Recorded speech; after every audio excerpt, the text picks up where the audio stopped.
Muy buenos días, hoy 25 de agosto. En Filosofía de la Historia vamos a continuar con la exposición de esta relación inextricable entre historia y metáfora, historia y fantasía, historia y sensus communis, que es Vico, la imbricación de metáfora. Recordemos que el libro original es dedicado a la Argentina, por ese norteamericano que es Nicholas Shumway, se llama La invención de la Argentina, historia de una idea. Y es muy significativo, por no decir sintomático, que se use esa palabra, la invención, porque la cuestión aquí pivota en torno de que la imaginación, la fantasía, el ingenio, la invención son los caminos fundamentales para aproximarnos a una comprensión histórica. Entonces, tomamos a este autor, que es un autor clave, Gian Battista Vico, que está en el siglo XVIII, y que él está plantado ante un enclave, una encrucijada de qué es lo que se tiene que llamar ciencia. Ciencia, en la época en la que él está escribiendo esto, en el que él está elaborando esta obra fundamental, revolucionaria para la filosofía de la historia, que es la ciencia nueva, ciencia era establecida por la revolución cartesiana, por Renato Descartes. Y hemos visto en el primer artículo del libro de Ernesto Grassi, Vico y el humanismo, sobre Vico, Heidegger y la retórica, que la alternativa que se nos presentaba aquí era crítica o tópica, siendo crítica la matriz de un razonamiento, de una deducción, de un pensar deductivo, y siendo tópica no deducción ni inducción, sino analogía. La metáfora es una analogía. Entonces la cuestión es la de una imaginación analógica, de la analogía histórica, la cuestión de la analogía y la historicidad. Habíamos planteado que hay tres formas de pensar, tres formas de razonar. Un razonar historicista es el razonar deductivo, modelo Jorge Guillermo Federico Hegel, que la marcha del espíritu, el despliegue de la idea, despliega, infiere, deduce especulativamente. Y ese es el primer sistema de una historia universal planteada por Hegel. En el polo contrario está una tradición que uno podría llamar empirista anglosajona, que son inductivistas. Los historiadores son recopiladores de casos particulares históricos. Entonces, entre el historicismo del racionalismo tipo Hegel y el historicidio, el asesinato de los empiristas anglosajones en general o inductivistas, está el camino medio entre el historicismo y el historicidio, la historicidad. Y ahí es donde entra la analogía. ¿Qué es una deducción? Partir de lo general para llegar a una conclusión, por un razonamiento válido. ¿Qué es la inducción? Partir de la recopilación de casos particulares para llegar a una conclusión general. ¿Qué es la analogía? Establecer unas semejanzas, relaciones de semejanza, de comparación. Bien, el primer artículo, como decía, era preguntarse qué posición adoptar frente a la alternativa de filosofía crítica o filosofía tópica, dice Grassi. Es el problema relevante en nuestros días, no en el siglo XVIII, sino en el siglo XXI, en el XX y en el XXI. Porque hoy, cuando hablamos de ciencia y glorificamos la ciencia, estamos pensando en el modelo crítico, estamos pensando en el modelo deductivista. Por supuesto, si uno va al lado del positivismo lógico, tiene pensadores como Karl Popper que hablan de la miseria del historicismo. Una vez más, el enfrentamiento o la confrontación o la disputatio se da entre el deductivismo, el racionalismo especulativo, por un lado, y del inductivismo, de la miseria del historicismo. Las críticas de Popper son a Hegel, a Marx, etc. Y está quizás menos subrayado el carácter de la vía media esta. Por eso es sumamente pertinente cuestionarse esta parte que estoy recapitulando lo que vimos en la clase anterior. Filosofía crítica o filosofía tópica. Y hoy glorificamos Internet, el Meet Google.com y todos los dispositivos tecnológicos informáticos, el Google, la Wikipedia, etcétera, que hacen que glorifiquemos la tecnociencia y el cientificismo y asignemos el valor excluyente prácticamente de la cientificidad a lo que viene de los rigurosos métodos de la ciencia pura, si es que hoy se pudiese hablar de algo así, que no se puede en realidad. El problema aquí es de la esencia del ingenio humano, de la esencia de la inventiva humana y de la creatividad del ingenio humano, que no se puede reducir al de la deducción racional, dice Grassi. Y la tecnología moderna está desarrollándose y asentándose en ese presupuesto. Una segunda conclusión es que las teorías de Vico sobre la filosofía tópica tienen sus raíces en una tradición humanista.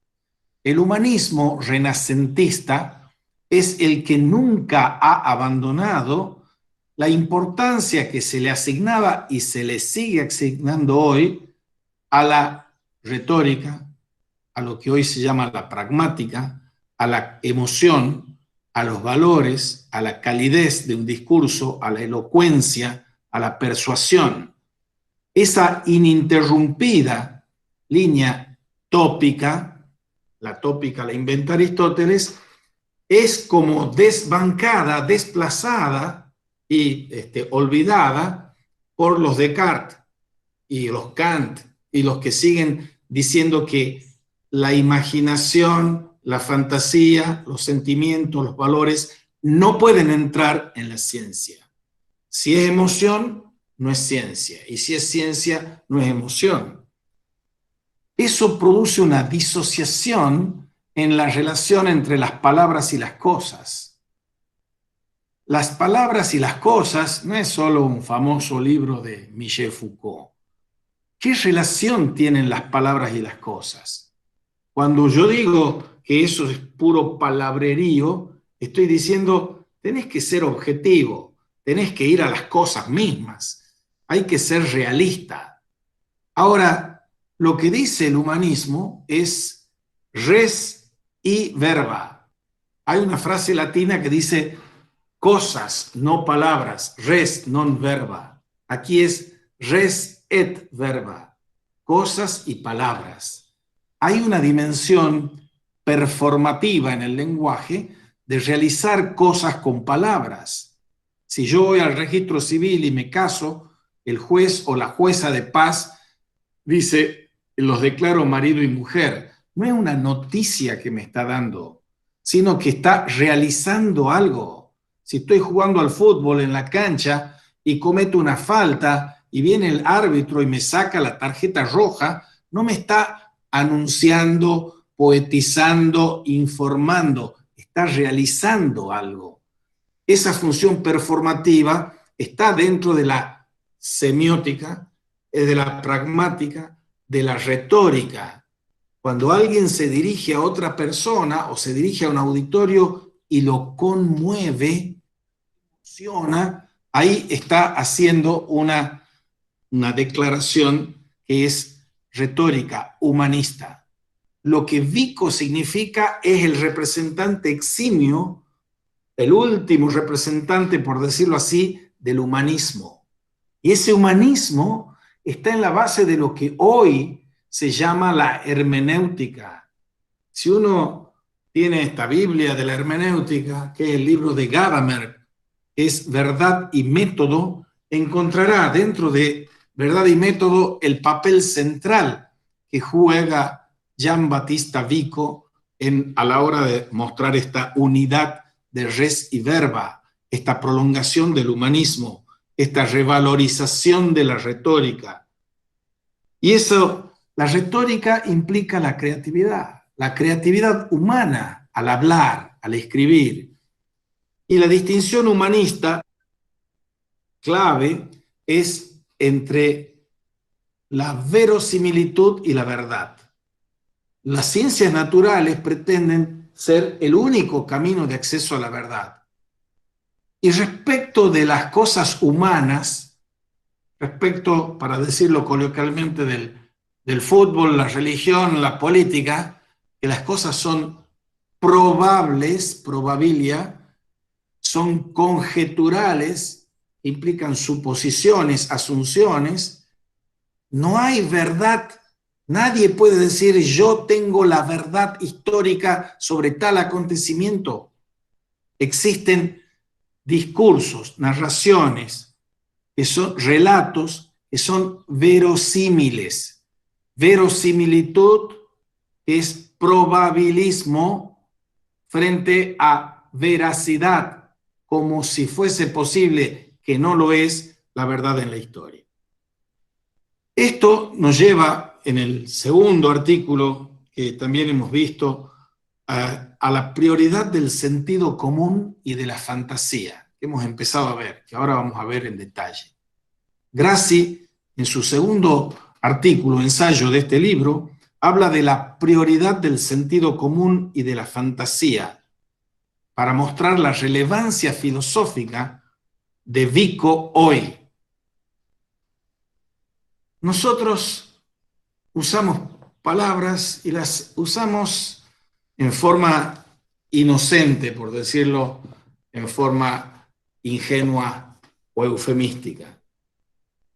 Como cuando decimos hay que tener sentido común, o esa expresión que uno usa, el sentido común es el menos común de todos los sentidos.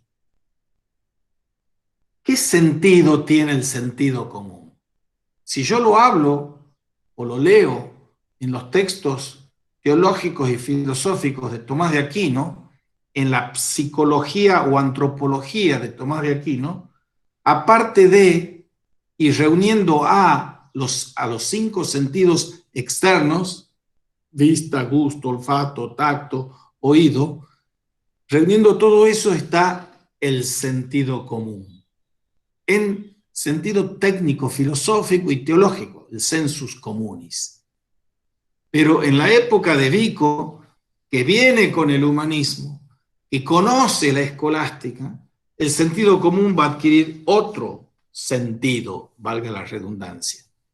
No solo en la ciencia nueva, ya en una obra anterior, que es De Nostri Temporis Studiorum Ratione, es Vico el eslabón que sale en defensa del humanismo, que está atacando a la ciencia cartesiana, a la crítica, está atacando al deductivismo por la presunción que tiene la ciencia cartesiana y el discurso del método de poder llegar a algo absolutamente cierto. Y eso se encarna en 2 tradiciones espirituales de la época de él. Hay un enfrentamiento entre Descartes y Pascal, por ejemplo. Descartes es la lógica racional. Pascal es la lógica del corazón, la logique du cœur. En el corazón hay razones que la razón no comprende, dice Pascal. Y son 2 genios, dos genios matemáticos también, Descartes y Pascal. Pero uno se queda con la razón raciocinante y otro con la razón cordial, por decirlo así. Pero a su vez, Pascal no es la crítica, obviamente, de Descartes. Con su lógica del corazón, él está apostando a otra corriente espiritual que es la lógica de Port-Royal, que son los jansenistas. Hay una lógica de los jansenistas. Y esos jansenistas son como agustinianos y muy rigoristas, que se están enfrentando a Descartes en nombre de ese jansenismo.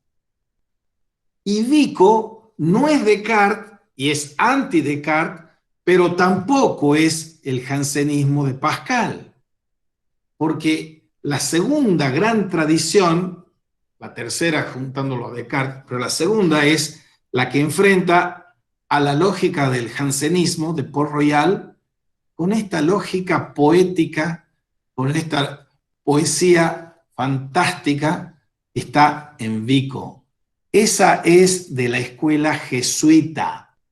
Los jesuitas están enfrentados a los jansenistas. Por eso dice Gadamer aquí que hay una pedagogía jesuítica que está por debajo del pensamiento de Vico y se dirige tanto contra Descartes como contra el jansenismo. Son los dos adversarios de Vico. Y este manifiesto pedagógico de la paideia politeia que tiene Jean-Baptiste Vico es el esbozo, el protoesbozo de una ciencia nueva que tiene su fundamento en viejas verdades y en aquerenciadas tradiciones. Han pasado 2 siglos y medio prácticamente desde la eclosión de la Academia Platónica de Florencia. Y ahí es donde, en ese contexto, comienzos del siglo XVIII, el señor Vico, que están en el barroco, habla del sensus comuni. Y el sentido en el que habla del sensus communis, Vico, es el sentido comunitario. Lo que la gente en común dice, eso es la tópica. Buscar cuál es la sapiencia común a un pueblo, a una nación. El sentido comunitario está asociado al ideal humanista de hablar bien. Hablar bien, hablar claro, porque se piensa bien. Y solo se piensa bien con el sentido común. ¿Qué revolución es esta? Está preludiando lo que va a decir siglos más tarde, en el ayer temprano nuestro del siglo XX, lo que van a decir dos pensadores fundamentales, Franz Rosenzweig y el señor Ludwig Wittgenstein. Los dos, desde corrientes diferentes, dicen lo mismo. Franz Rosenzweig tiene un librito que se llama El sentido común sano y enfermo. Y la tesis de él es que hay que abandonar los formalismos lógicos y científicos e ir a la riqueza sapiencial del lenguaje común y corriente de Juan de la calle o de María de la calle de la vereda. El asunto es el sentido común. Wittgenstein dice lo mismo. Tengo que, después de haber hecho esta revolución de la lógica con el Tractatus, tengo que ver que con esto que he resuelto todo lo de la ciencia, no he tocado en lo más mínimo lo único que importa, la vida, la ética, la estética, la religión, el sentido de la vida, del mundo, de Dios. La antigüedad clásica encarna este ideal del sensus communis.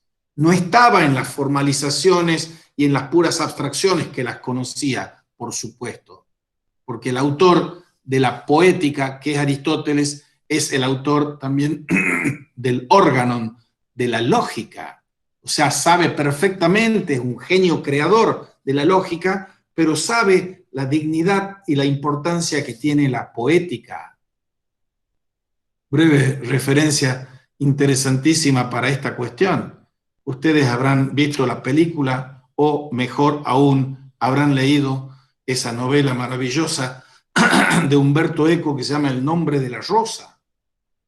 Y tenía un Jorge de Burgos, que es una parodia, metáforas sobre metáforas, de Jorge Luis Borges, que envenenaba los lomos de los libros, porque tenía prohibido que se lea un libro, ese libro perdido de la poética que tenía que ver con la retórica y tenía que ver con la risa, porque le pareció una blasfemia. Un problema central, político, económico, teológico, filosófico, en torno de la poética, de la retórica, de la risa. Bien, la retórica estaba consagrada y empeñada en una larga lucha con la filosofía, porque los filósofos que se presumían científicos estaban realizando un combate contra los poetas, y ellos nacen de los poetas, nacen de los mitos, la mitología, eso es la filosofía también, pero es ambivalente la relación de la filosofía con el mito. Se nos dice que la filosofía es el tránsito del mito al logos, pero la ambivalencia consiste en que por un lado se le saca el sombrero a la mitología, un Aristóteles, y en su metafísica dice que la filosofía es filomitía, amor al mito, y después, por otro lado, hay un giro radical en el propio Aristóteles, en el que se descalifica radicalmente al mito como algo falso. Si yo le digo a alguien que me está contando algo, eso es puro cuento, eso es un mito, le estoy diciendo eso es falso. O sea, la ambivalencia es tan radical que pasa un filósofo como Aristóteles, genio entre los genios, a decir, somos filo-mito, amante de los mitos, y decir, los mitos tienen el mismo objetivo, la poética y la mítica, que la ciencia, pero tiene distintos métodos. El método es mítico, o sea, no verdadero, no falsable, no auténtico, y el método es deductivo, es lógico, es científico. Bien, Vico, que era él mismo un profesor de retórica, de estas materias así de elusivas y problemáticas, en ese contexto de la ciencia cierta cartesiana, él era profesor de retórica y se encuentra con esta riquísima tradición humanística que viene desde la antigüedad.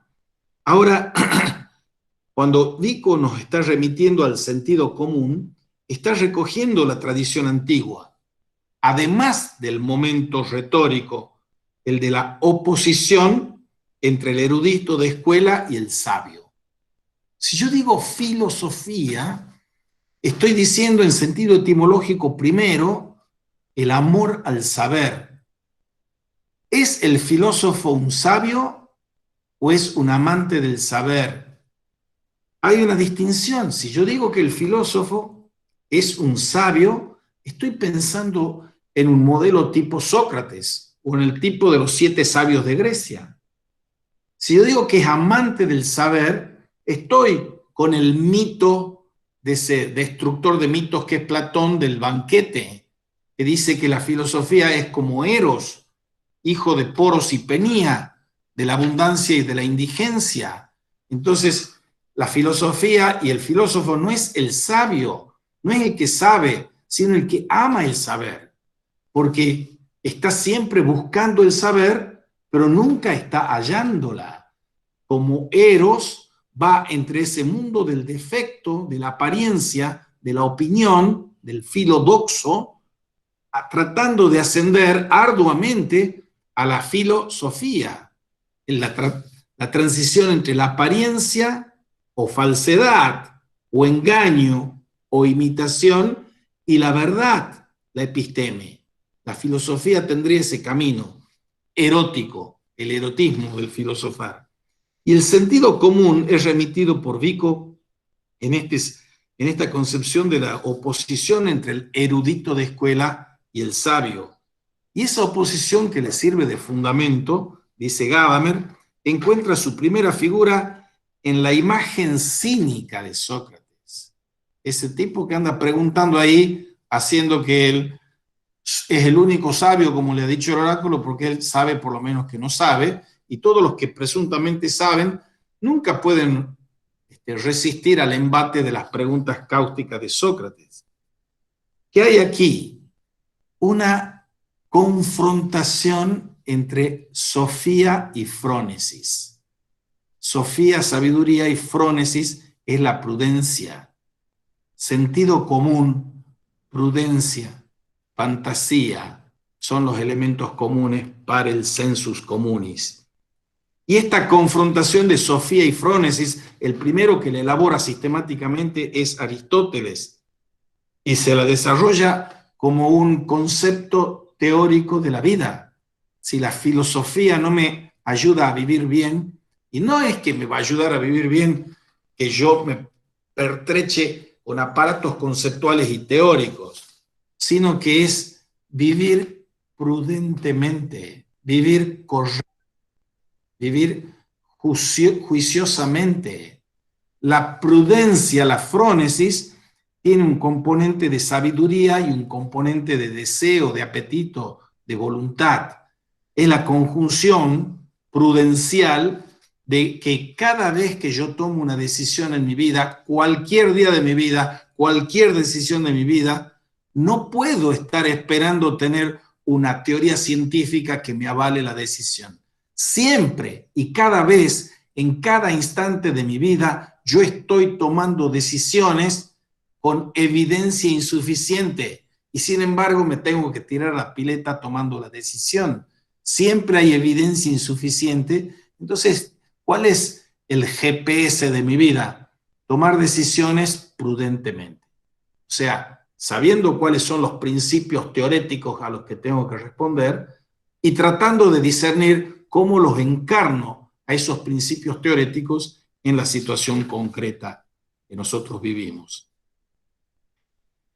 Esto muestra, según Gadamer, en Verdad y Método, que la historia representa una fuente de verdad muy distinta de la razón teórica. Si yo vivo en la razón teórica, en el castillo, en la Torre de Marfil, en el Palacio de Cristal, no puedo vivir. Estoy lleno de teorías, pero no sé cómo vivir cotidianamente. Entonces, estos giros que se están produciendo aquí reposan sobre el hecho de que nosotros no somos solo razón, somos también querer, volición, somos también pasión. ¿Cómo integrar las pasiones en la trama de mi vida? Las pasiones humanas no se pueden prescribir por mandatos o dictámenes de la razón teórica. O sea, somos homo patiens, patiens amans o patiens demens, pero somos hombres apasionados. Y ese apasionamiento hace que yo tenga que, sí, tener que dominar mis pasiones. Cuando las pasiones son ambivalentes, constitutivamente ambivalentes. Las pasiones buenas son las que tengo que canalizar. Y las pasiones malas son las que tengo que sofrenar, dominar mis pasiones. Ahora, las pasiones son los otros modos, los otros caminos para filosofar. La forma de ser del conocimiento ético está reconocida por Aristóteles. Hay una filosofía teórica y hay una filosofía práctica. La filosofía práctica es la que responde a la pregunta ¿cómo debo obrar? Y debo obrar prudentemente, valientemente, templadamente, justamente, con justicia, dice Aristóteles. Pero justicia, fortaleza y templanza, tres virtudes morales, dependen de la frónesis, de la prudencia. Y Vico vive en una tradición ininterrumpida de la formación esta retórico-humanística, que conoce todas estas cosas y sabe que el patos de la conjugación emocional de los términos es clave. El patos es clave. Entonces, tópica frente a crítica es el logo frente al patos. Y aquí es volverle a dar el peso que tiene el patos. Y resulta significativo comprobar que la moderna comprensión de las ciencias, cuando se distingue entre ciencias físico-naturales y ciencias sociales y humanas, a algunas les dicen las ciencias duras y a otras las ciencias blandas, a unas las ciencias exactas y a la otra serían las inexactas. Se está discutiendo estas cosas, porque esto que está iniciando aquí Vico se va a prolongar en el siglo XIX en un señor que se llama Dilthey. Y estoy haciendo la línea genética de la hermenéutica. Está con Vico y la filología es filosofía, y después va a saltar a Schleiermacher, un alemán, traductor de Platón del griego al alemán, y después a Dilthey, y del Dilthey a Heidegger, a Gadamer, Ricoeur, etc. Esa línea hermenéutica en confrontación con la epistemología, con las ciencias naturales, con Popper, por ejemplo, o con Bunge, para hablar de un argentino. Bien, volvamos a nuestro Vico de Grassi en esta prioridad del sentido común. La ciencia nueva de Vico opone a la metafísica tradicional y al racionalismo cartesiano el bosquejo de un nuevo método del pensamiento científico. Ya no servía la metafísica tradicional clásica, sea de Aristóteles, sea de Tomás de Aquino, no servía, porque ya estaba Descartes, y Descartes era la cuña crítica para apartarme del sueño dogmático de la metafísica clásica. Aquí Vico está, después de Descartes, casi un siglo después de Descartes, diciendo, está bien, vamos a criticar la metafísica clásica, pero vamos a criticar también el pensamiento crítico, y para eso formular un nuevo concepto de ciencia, una nueva ciencia, una ciencia nueva.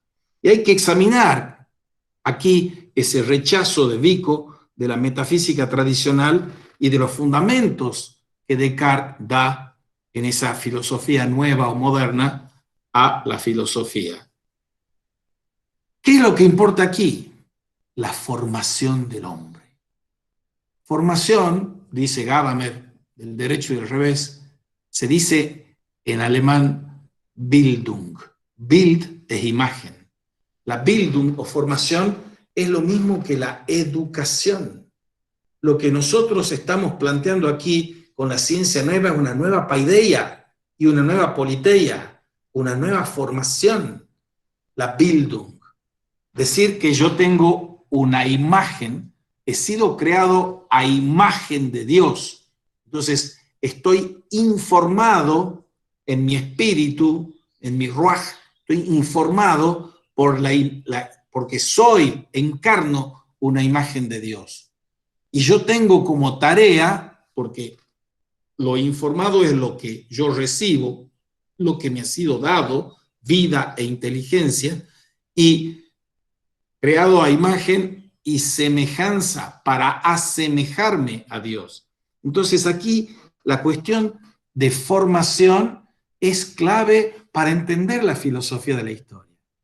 Esos grandes filósofos de la historia que son, no por casualidad, críticos de Kant, la crítica al criticismo que hacen Hamann y Herder, hemos visto algo y veremos más adelante, porque todos estos, Herder, Vico, están en las entretelas y en las entrañas de Alberdi, de Sarmiento y compañía, para usar nuestras metáforas.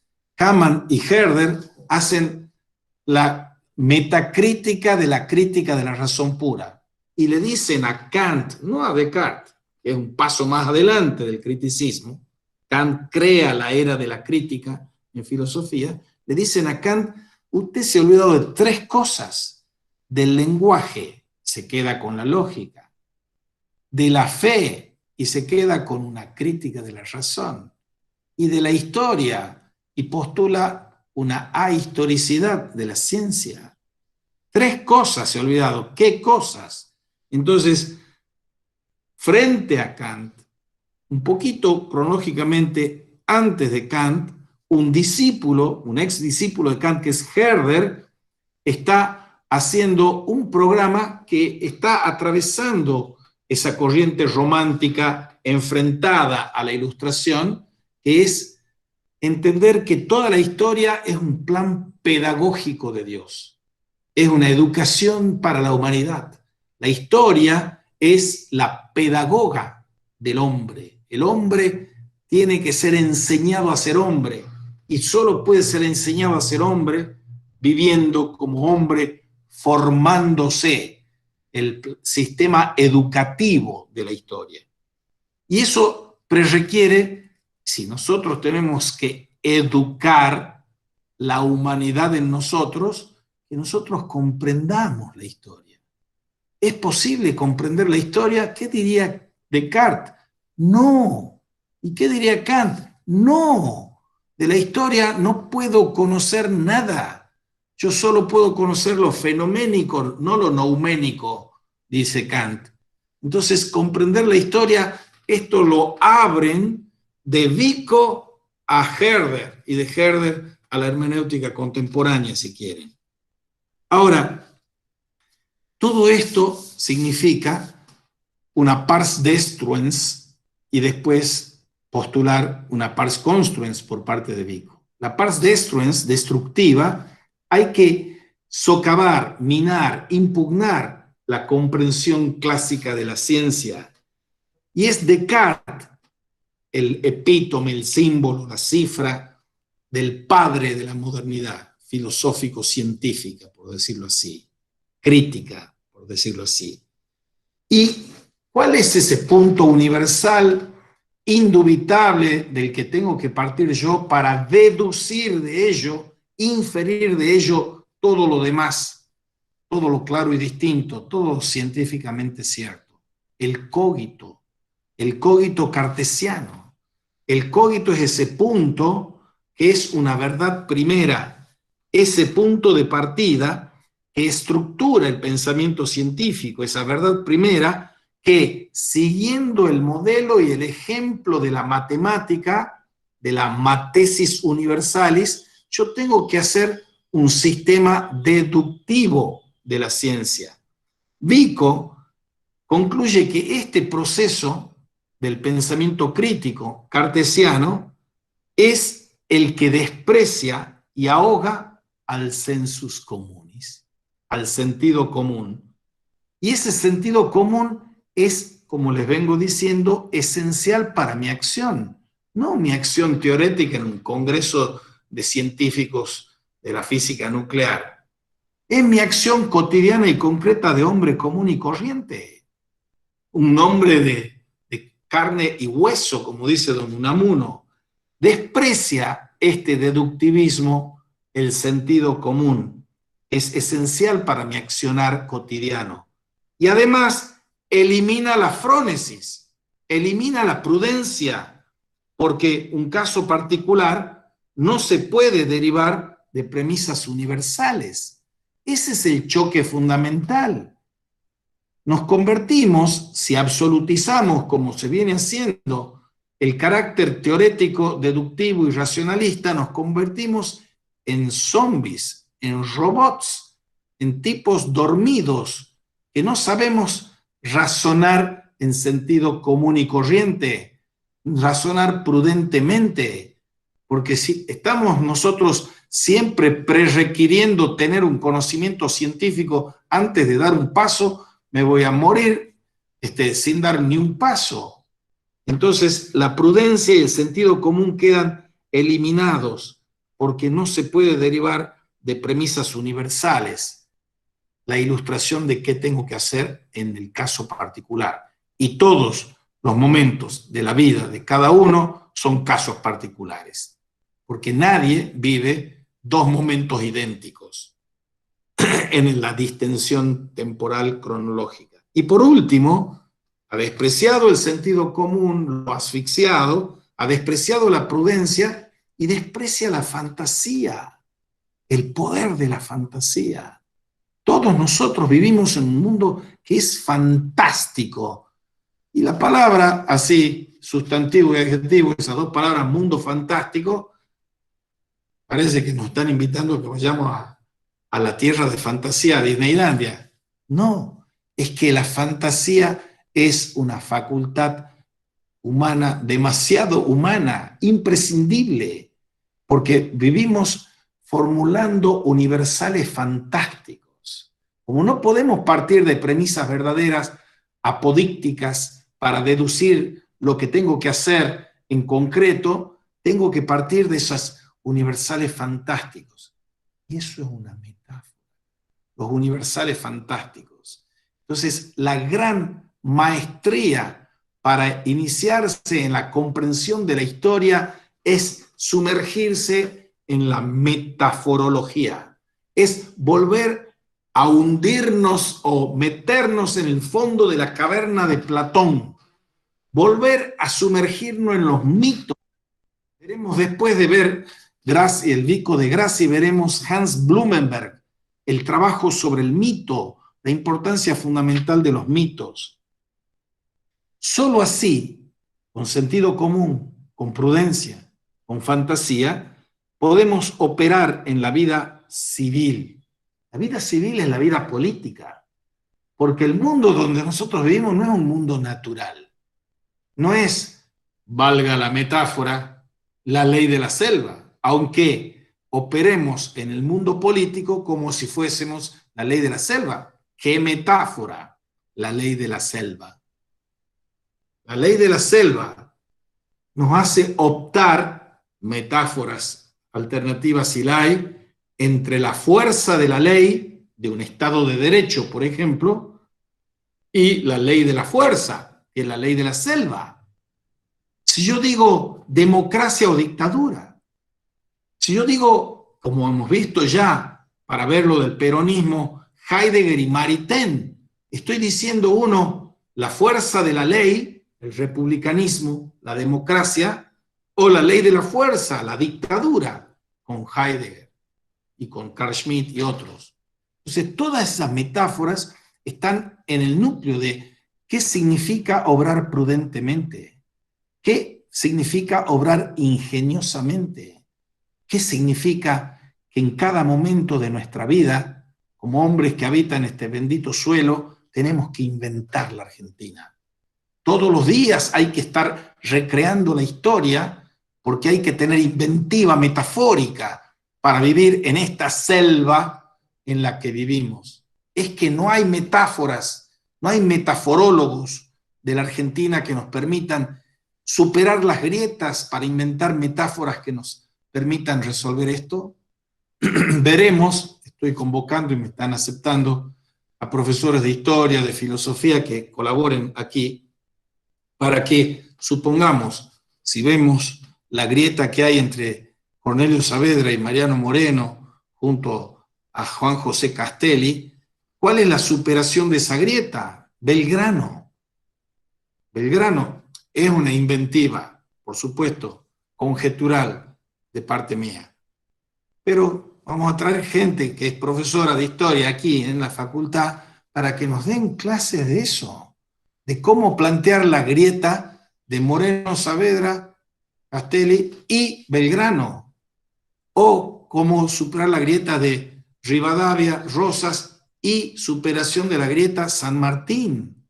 Hay textos maravillosos, ya escritos por historiadoras argentinas, por ejemplo, Patricia Pascuali sobre San Martín, Favaloro ha escrito sobre San Martín, y tenemos que conocer las metáforas de la historia. ¿Qué es San Martín? Otra metáfora. El padre de la patria. ¿Qué significa eso? El santo de la espada. ¿Qué significa eso? Entonces tenemos que estar metiéndonos victianamente en la fantasía, el sentido común, la prudencia. Y eso nos puede aproximar a la comprensión de la historia. Un gran libro que procede de Vico, de un norteamericano, que es sobre la imaginación o fantasía en el siglo XIX, es el libro de Hayden White, que se llama Metahistoria, la imaginación histórica en la Europa del siglo XIX.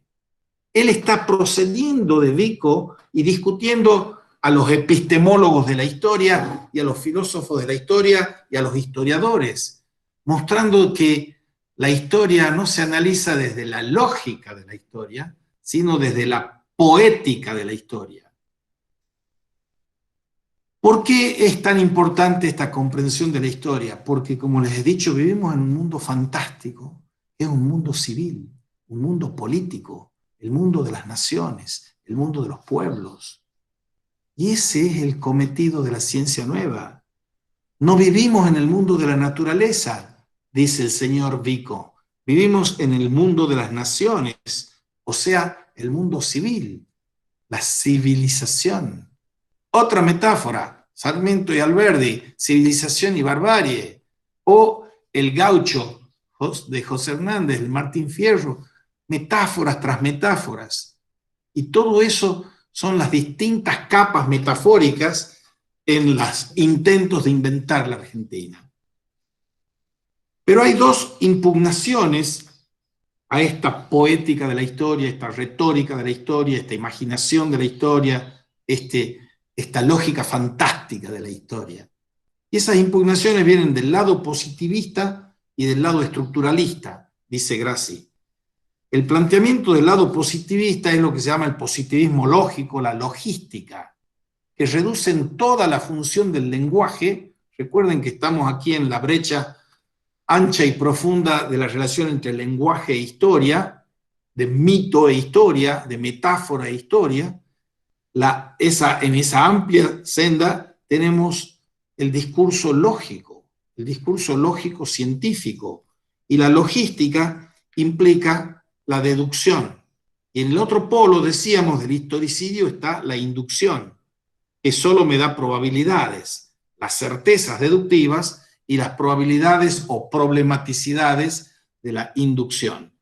La logística está renunciando a conducir la idea hacia la verdad, porque la verdad, en forma apodíctica, la de 2 más 2 es 4, o la suma de los ángulos interiores del triángulo es igual a 180 grados, o el agua hierve a 100 grados, eso no se puede decir para el encuentro de San Martín y Bolívar en Guayaquil, no se puede decir para el plan emancipatorio de San Martín y el cruce de los Andes, no se puede decir para la lucha y la muerte, el misterio y la muerte en alta mar de Mariano Moreno. Que yo puedo llegar alguna vez a conocer la verdad de la historia. Pongamos ejemplos más recientes. Lo asesinaron o se suicidó Nisman, por ejemplo. Pilas de casos. Ahora, ese muchacho Acevedo Astudillo, que ha desaparecido hace más de un mes, misterios. Son los misterios cotidianos en la Argentina. Estamos llenos de misterios, de crímenes, de muertes y también de amores, por cierto. Entonces, la logística va a impugnar ese conocimiento intuitivo, esa intuición, porque parte de premisas verdaderas, vaya uno a saber de dónde sacan la veracidad de esas premisas universales, y niegan ese carácter de olfato, de intuición que tenemos todos, como una especie de sexto sentido. La logística proporciona un conocimiento puramente formal, no me dice lo que es verdadero, sino lo que es válido. El razonamiento válido que les he mencionado, así para decirlo al ejemplo paródico o al absurdo. Todos los planetas son de queso, la Tierra es un planeta, la Tierra es de queso. Y todos sabemos que eso es falso, falso materialmente, pero es un juicio válido, un razonamiento válido formalmente. La logística apela a la sintaxis, a la sola validez formal del razonamiento. Y a nosotros nos interesa no la validez formal, nos interesa saber si hay alguna posibilidad de aproximarse mejor a comprender cuál sería la verdad histórica. Todas las verdades históricas de las que somos capaces los hombres desde que comienza a haber historia hasta hoy son problemáticas, son conjeturales. Ustedes pueden no no tener noticia de que una de las preguntas que se siguen haciendo hoy es si existió o no existió Jesús, no Jesucristo, Jesús, el Jesús histórico. Hay una serie de señores que afirman que no existió. El 99% de los investigadores dicen, hay más pruebas de la existencia del Jesús histórico que de la no existencia. Y dan los testimonios no cristianos de la existencia de Jesús, como Flavio Josefo y todo, dice, y hay, pero 10, 15, 20, 30, 40, 50, 100 veces más documentos que prueban la existencia de Jesús histórico que la que prueban la de Julio César. Y nadie se pone a criticar o a preguntarse si existió o no existió Julio César.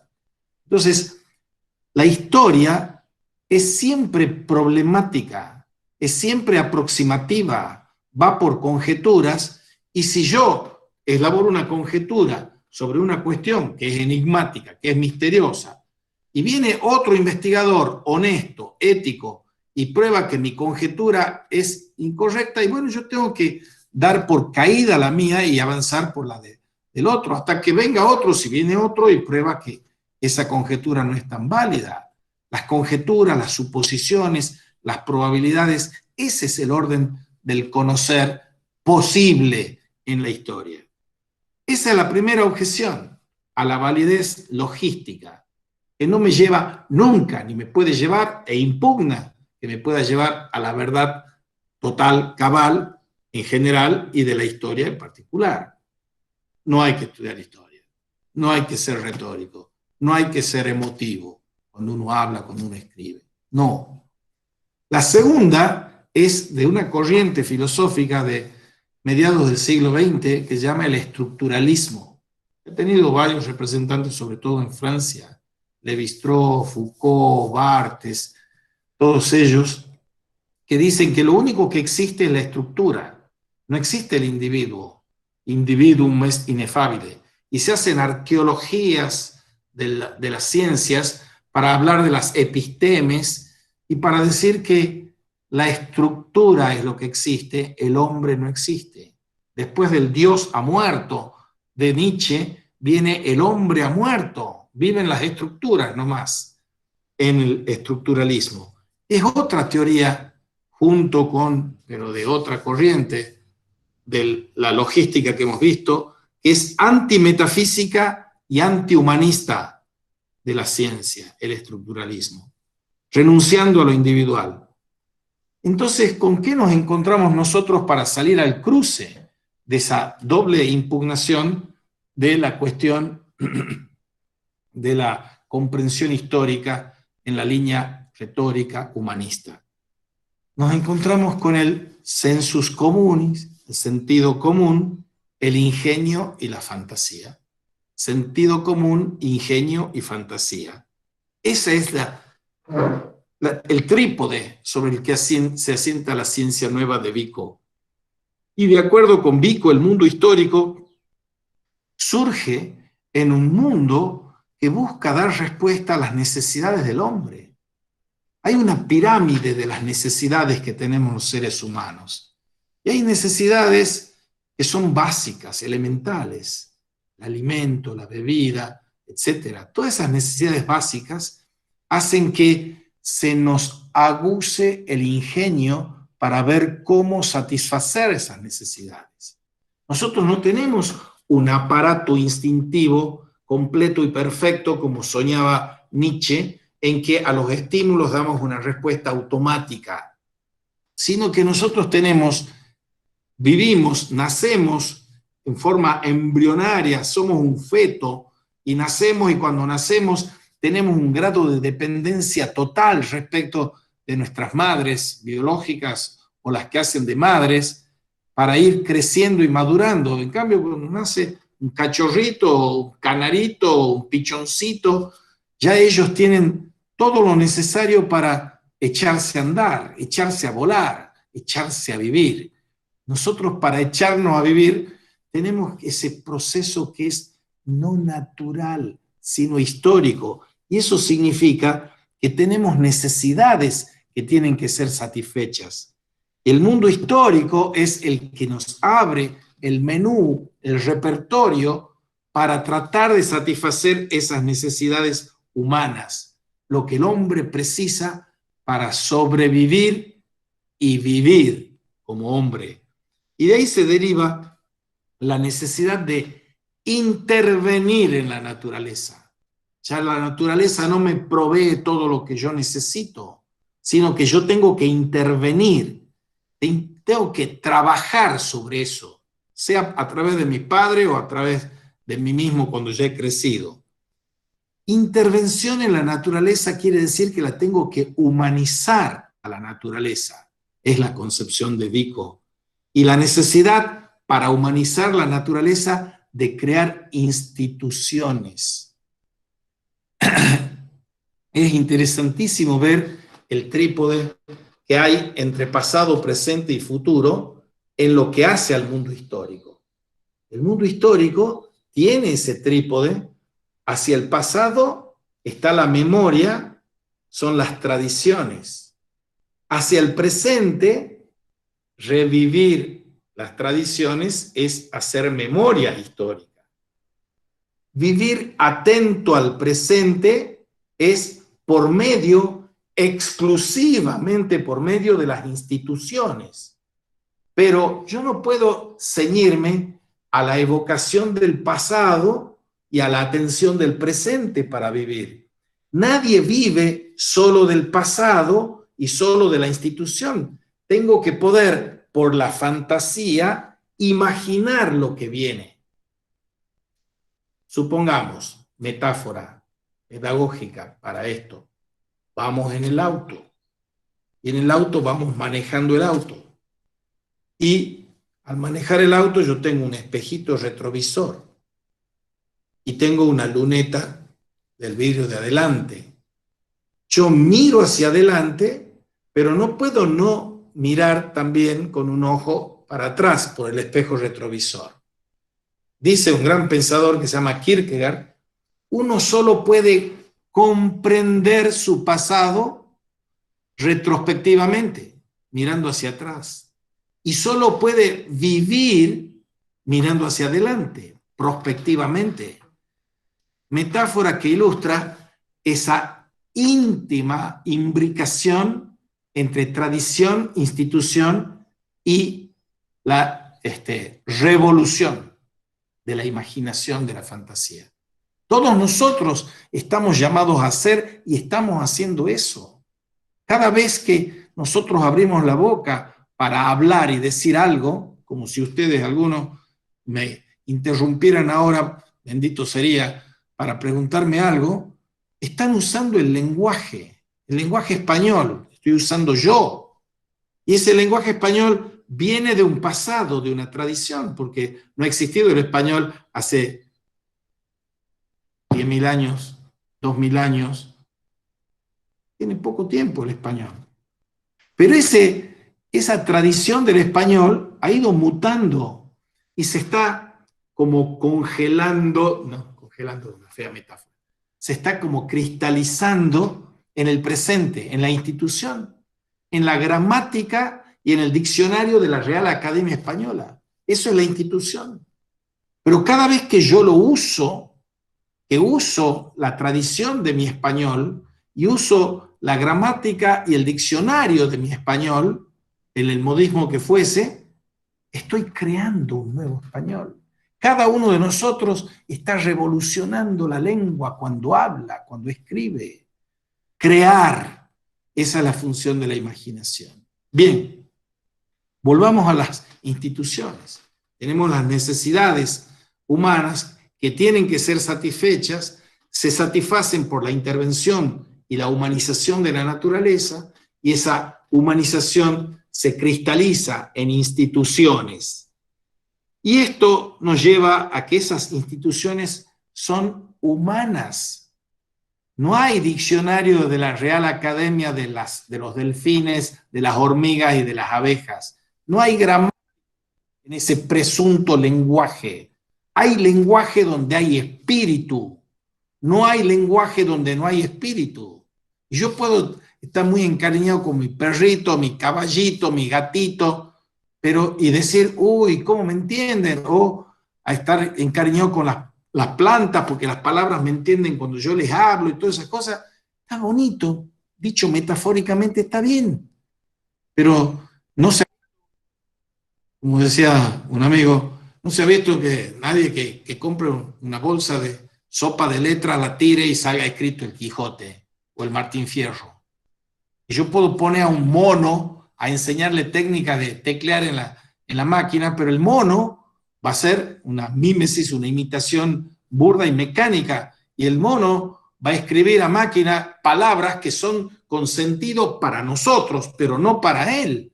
Entonces, el lenguaje implica esa dimensión del verbo, del espíritu que está en nosotros.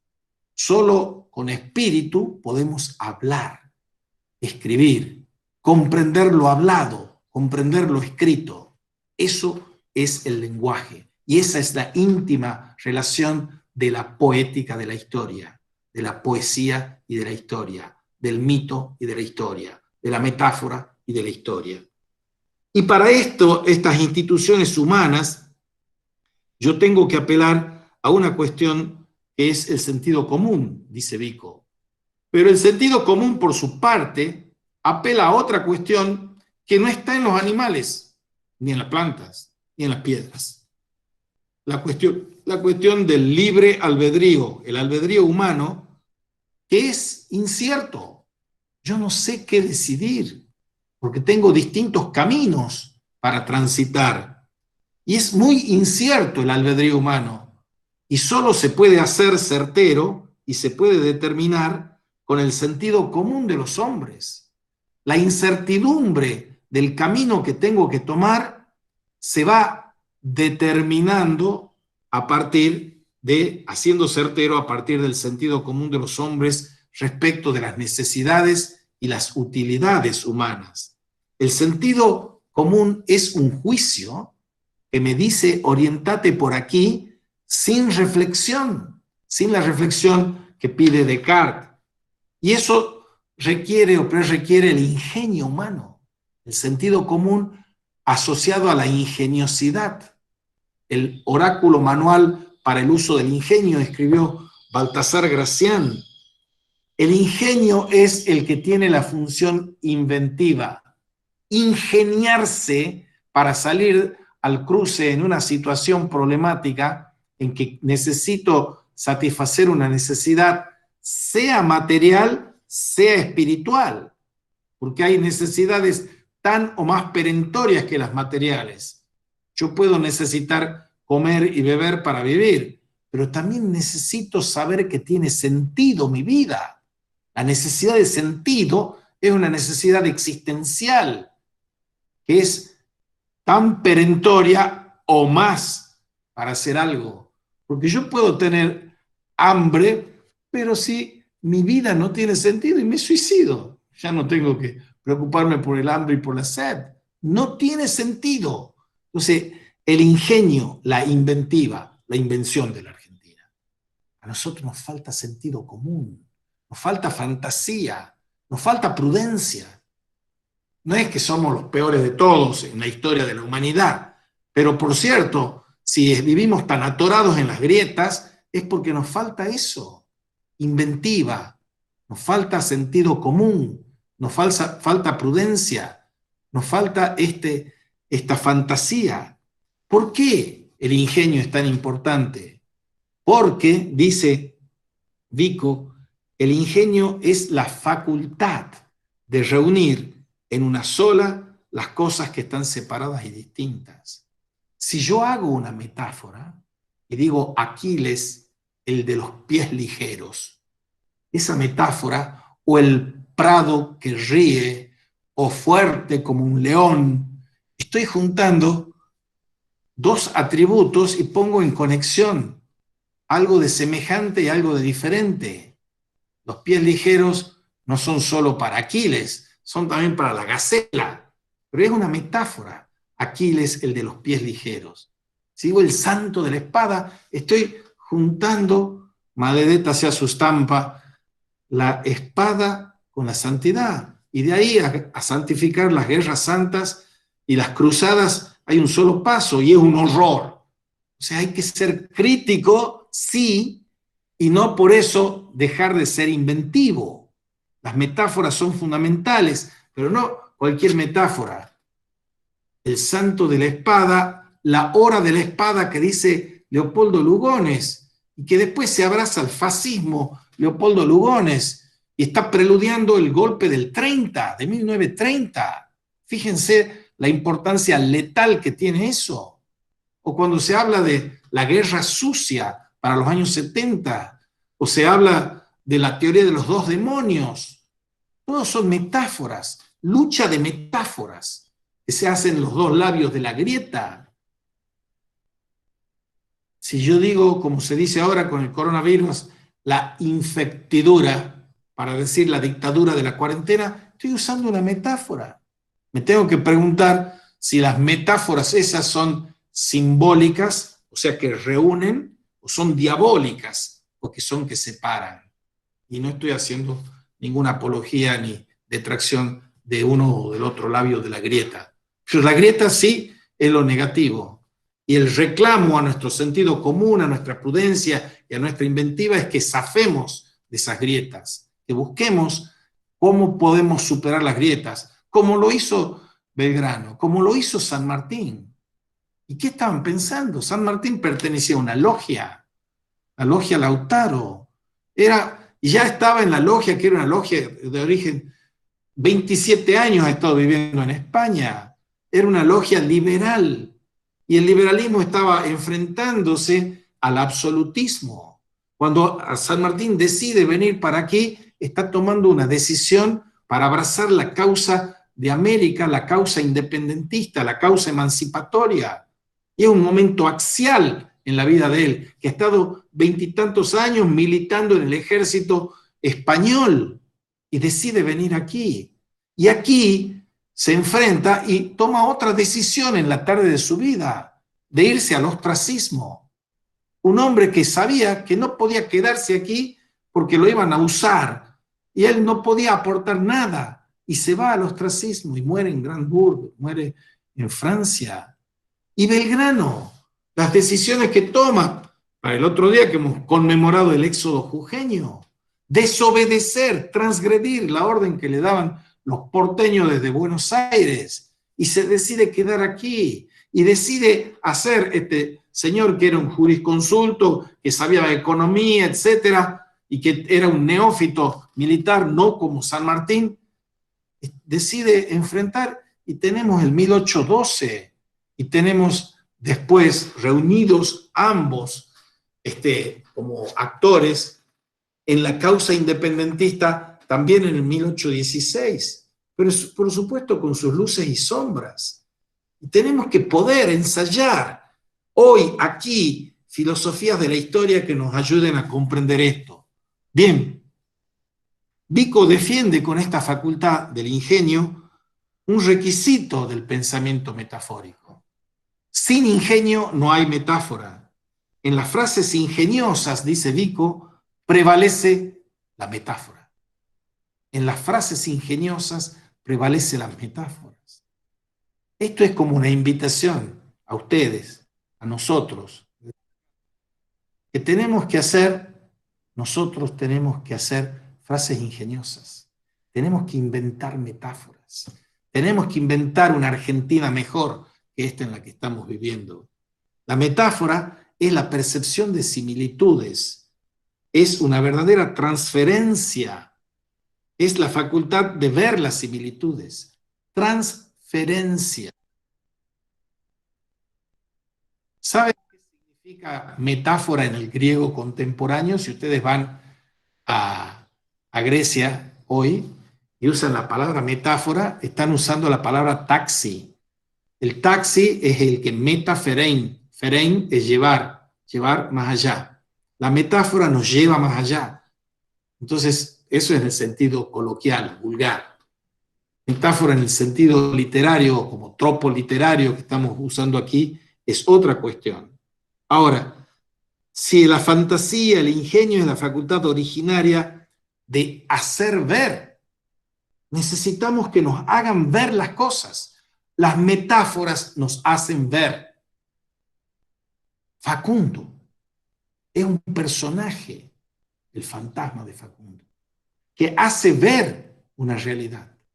El Martín Fierro hace ver una realidad. Desierto para una nación, o la nación para un desierto, metáfora que hace ver. La radiografía de la pampa nos hace ver. Necesitamos que nos hagan ver. La metáfora nos hace ver. Ese Feinestai, hacer ver, es Feinestai. Ahí viene fenómeno, lo que aparece, lo que se muestra. Es lo que Vico llama esa metáfora, esa fantasía, el ojo del ingenio. El ojo del ingenio. Hay un ojo que es el ojo externo. Y si no tenemos este ojo y esta visión, no vemos lo que es visible. Pero hay cosas que tenemos que ver con la imaginación, hacer ver con la imaginación. Y los seres humanos, dice Grassi, los seres humanos viven primariamente en un mundo de fantasía. Ahí se entiende lo que les estaba diciendo antes. Los seres humanos vivimos primariamente en un mundo de fantasía, en un mundo que nos hace ver. ¡Qué maravilla comprender eso! Si voy al cine y si amo el cine, es porque el cine me hace ver. ¿Y qué es más real?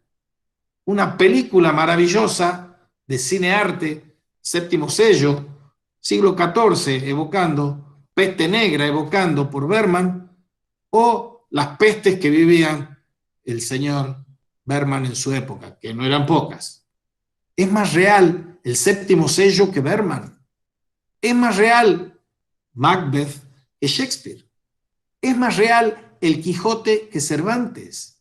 La vida prosaica, la vida común, la vida natural es importantísima y sin ella no habría la vida fantástica. Pero el sentido, el gozo, el color y el calor de la vida lo da la fantasía, lo da la imaginación, lo da la metáfora. Bien, ya son las 9:41, así que vayamos redondeando esta cuestión. Vico sostiene que los seres humanos vivimos primariamente en ese mundo fantástico. Y el primer lenguaje de los hombres, no de los delfines, de las abejas ni de las hormigas, es la poesía. Por eso él pone como uno de los referentes fundamentales a los mitos y a Homero, al poeta. Lo que permanece lo fundan los poetas, dirá Hölderlin. Poéticamente habita el hombre, dice ese mismo poeta y glosa Heidegger. Poéticamente habitamos todos. Sin poesía no hay vida. Poéticamente habitamos. El lenguaje de la fantasía es el lenguaje de los poetas, porque los poetas fundan los pueblos. Es como decir, José Hernández funda al pueblo argentino, o el Facundo funda al pueblo argentino, o Dante Alighieri y su Divina Comedia funda al pueblo italiano, o el Fausto funda al pueblo alemán, y así siguiendo. Shakespeare, lo que fuese. El hombre racional quiere hacerlo todo por definiciones. El ser humano, cuya razón tiene que desarrollarse y tiene que aplicarse, solo puede hacerlo apelando a imágenes.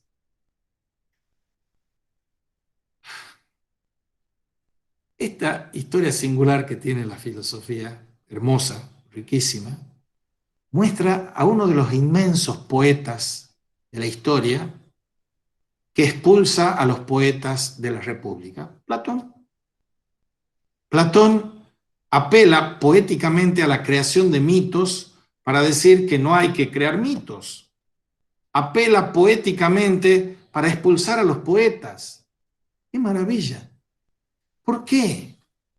Porque él ha hecho una distinción entre las ideas, que son las esencias de las cosas, lo perfecto, lo eterno, lo universal, lo divino, y las apariencias de las cosas, la ilusión, que es lo defectuoso.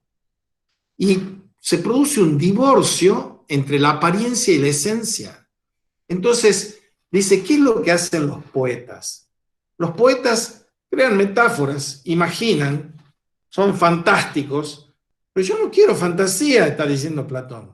Pero yo quiero la realidad. Y para la realidad, dice poéticamente, están los prisioneros en el fondo de la caverna viendo las ilusiones, como si estuviesen en una sala de cine y ven proyectadas las sombras en el fondo. Entonces uno de esos prisioneros sale de la cueva, de la caverna, y ve a la luz del sol, ve cara a cara, ve la realidad como es. Y entonces vuelve y trata de decirle que están engañados y lo malmatan los compañeros, los ex convictos que siguen convictos de las ilusiones. Qué maravillosa la paradoja de eso. Lo que hoy se está requiriendo de nosotros, con Vico a la cabeza, que no conoció el cine, es que hay que volver a las imágenes. Las metáforas son imágenes. Vorbild es modelo, la imagen que se me antepone. Nachbild es imaginar algo, hacer una imagen a partir de una imagen. Las imágenes son los universales fantásticos. Sintagma, conjunción de sustantivo y adjetivo aquí, maravillosa de Vico. Sin imágenes no conocemos. Con solo imágenes no conocemos. Es un problema tan gordo ese, que ahí está atravesada cuestiones metafísicas, nociológicas y teológicas. Por ejemplo, para quedarnos en las teológicas, son muy pertinentes para el muy cristiano y católico Vico, que aparte de tenerlo a Homero, tenía el ojo de Dios y la providencia, tenía el altar, lo sacro. Y Vico tiene esta concepción que está en el seno del cristianismo, que nosotros hemos sido creados a imagen de Dios, la imago Dei. Y esa imagen es la que nosotros tenemos que encarnar, expresar, a la que tenemos que acercarnos, asemejarnos. Las imágenes son los universales fantásticos porque solo con la fantasía podemos anticipar las imágenes hacia dónde ir, hacia dónde caminamos en la historia. Si yo no sé hacia dónde camino, no puedo avanzar. No hay ningún viento que me favorezca si no sé a qué puerto voy, dicen los clásicos. Las imágenes son los universales fantásticos. Entonces, ¿qué es lo que se ha producido en la teología? Si tengo el divorcio entre las ideas y las imágenes, las imaginaciones, las imitaciones, estoy haciendo en el caso de los poetas que imitan, no me dan el arquetipo, no me dan la realidad. En teología, cuando se produce el movimiento, que de mucha influencia también platónica, de los iconoclastas, de destrozar las imágenes. Porque también en la Biblia, uno de los mandamientos, sino el principal en la concepción judía, es que nosotros no podemos hacernos imágenes de Dios. Eso está en el seno del judaísmo y en el judeocristianismo, por cierto. Entonces, los iconoclastas están frente a aquellos que defienden que no hay que destrozar los íconos. Tenemos que venerar los íconos. Lo que hay que destrozar son los ídolos, no los íconos. Entonces, hay que buscar en la superación de las grietas los que tienen un valor icónico para nosotros, los Belgrano, los San Martín, o los Favaloro, o quienes fuesen.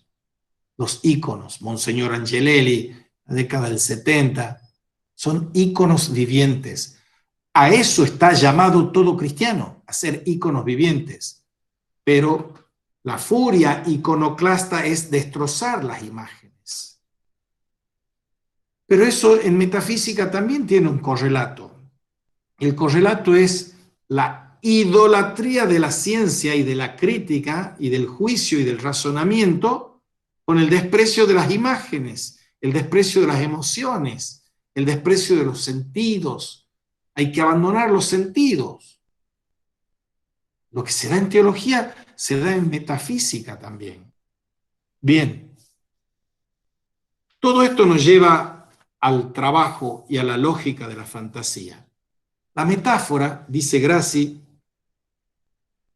es la forma originaria que tenemos de elevar lo particular, los casos, a lo universal mediante la representación figurativa para alcanzar una revelación inmediata del conjunto. O sea, yo tengo que buscar, como les decimos en los prácticos, hagan tesis y antítesis, busquen argumentos y ejemplos, contraargumentos y contraejemplos. Eso les venimos haciendo practicar en todos los trabajos prácticos. El ejemplo es el caso particular para ilustrar una idea. El arte más importante de la argumentación filosófica no es solo el despliegue argumentativo conceptual racional, sino el tino, el ingenio, la prudencia de encontrar buenos ejemplos. Encontrar buenos ejemplos para ilustrar las ideas.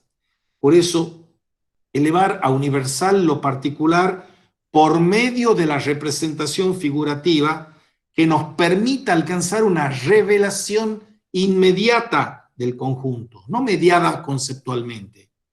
Eso es por medio de los universales fantásticos. Y Vico construye su teoría de estos géneros y universales fantásticos no por abstracción, sino mediante retratos ideales, mediante caracteres ejemplares, mediante símbolos, mediante mitos. Los símbolos dan que pensar. Terminemos entonces con estos universales fantásticos que son el resultado de la invención. Y al contrario que los universales racionales, obtienen un efecto emotivo en virtud de su carácter figurativo. Yo no me puedo enamorar ni emocionar con abstracciones. El amor es lo más concreto que hay. Por eso, si la Biblia está inspirada por el amor, es lo más concreto que hay. Está llena de historias, historias que son espeluznantes, de crímenes, violaciones, incestos, de dioses crueles, de guerras. Pero el amor es el que funda esta retórica, estas dos ciudades, las Civitas Diaboli y la Civitas Dei, la ciudad de Dios y la ciudad del diablo. ¡Qué metáforas! Dios y el diablo. Por eso todas las metáforas de todas las grietas, también las argentinas, tienen esa dualidad de vida y muerte, de luz y tinieblas, de realidad y de ilusión, de Dios y de diablo. Y hay que subrayar aquí un punto importante que conduciría a un malentendido, dice Grassi, interpretar a Vico como si la lógica de la fantasía se limitara a una lógica de las formas simbólicas. Hay que buscar el simbolismo en un sentido que va más allá de una lógica simbólica. El lenguaje ingenioso no puede ser reducido a cálculo, no es un cálculo de proposiciones, es una inventiva, es un ingenio, analogía y metáfora. La metáfora representa, en su visión de las características comunes, dice Grassi, la estructura fundamental del lenguaje. Nunca llega a ser un disfraz fantástico para las ideas, sino que es la fuente de nuevos argumentos. Nuestro Jorge Luis Borges decía que todo el lenguaje es un pequeño puñado de metáforas, donde el océano es tan metáfora como Neptuno o Poseidón. Bien, damos por cerrado lo de hoy y ahora no sé si hay preguntas o comentarios que quieran hacer.